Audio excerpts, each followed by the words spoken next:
Muling mapapalaban sa matinding bakbakan ito ngang si Gabo at ito ngang si Samantha dahil ito ngang iniimbestigahan ng grupo nito nga ni Samantha dito nga sa isang bar ay matutunugan nga dito ang kanilang pagdating dahil na nga rin natunugan ang kanilang pagdating ay masisira nga dito ang kanilang mga plano at mabubuko nga dito ang kanilang pinagplanuhan.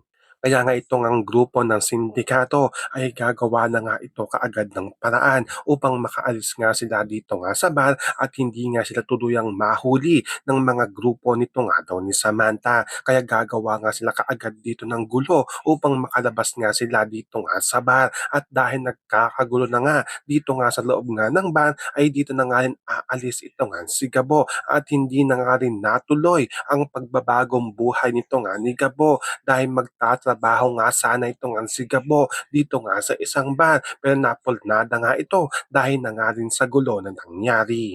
At bago nga tuluyang makaalis itong ang si Gabo dito nga sa isang bar ay dito nga niya makikita na nakikipaglaban at nakikipagbarilan ito nga si Samantha dito nga sa sindikatong grupo. Kaya nga ito nga si Gabo ay tutulungan niya na dito ito nga si Samantha. Kaya nga ito nga si Gabo at ito nga si Samantha ay magtutulungan nga sila dito upang pabaksakin nga dito ang sindikatong grupo. So pakakaabangan nga natin dito kung dito na nga ba mag-uumpisa na magkasundo na nga ng tuluyan ito nga si Gabo at ito nga si Samantha. Yan ang ating mga pakakatutukan at pakakaabangan dito nga lang sa Sigabo.